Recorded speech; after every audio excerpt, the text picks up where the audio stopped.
a sport or watch one on TV. That's most of all of us in this room. So no doubt we know the difference, do not, from participating in a sport as to watching one and spectating. It's a big difference. Now the purpose of my title, which is, again, are you in the game or are you a spectator, is to compare the principles of anticipation versus the principles of participation in everyday life. But looking at it from sports as analogy. Now, there's an article here that I want to share with everyone. That is an article that was written about an observation of a Mexico beach. On this beach in Mexico, there were two groups of fishermen. There were the Mexican fishermen, there were the foreigners. Both of them were fishing in the same spot. But the observation says that the Mexican fishermen only had strings and bait. They were throwing it out. The foreigners had rods and reels. They had fancy equipment. They were throwing it out too. But they both had the same results. They both had buckets of fish. Now the point I'm getting here is that these Mexican fishermen had little, but yet they stayed in the game.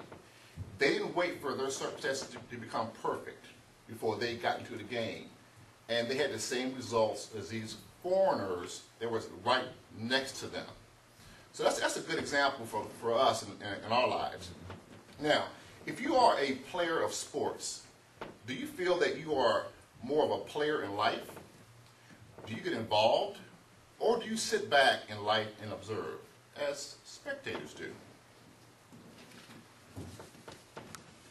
Well, another question I want to ask is this. Are you an analyst or a catalyst? Are you wishing or are you fishing? Are you a spectator or are you a participator? And that's the information here that we want to think about.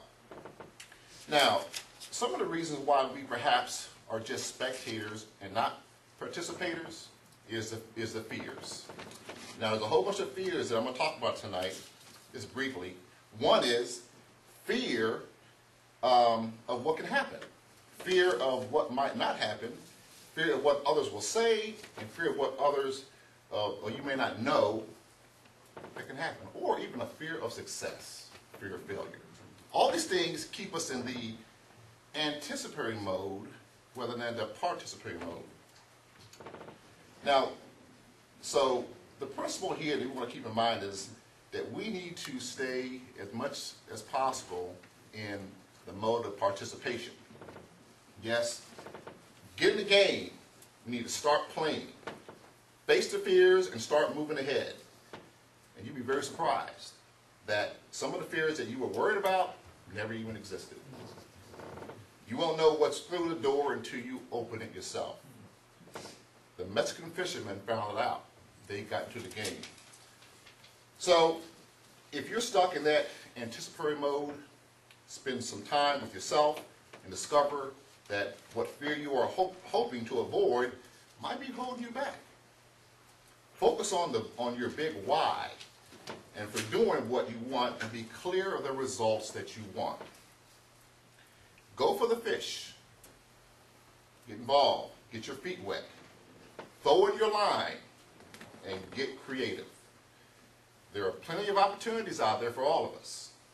But always remember, you do need to participate to catch them. So again, are you a spectator or are you a participator?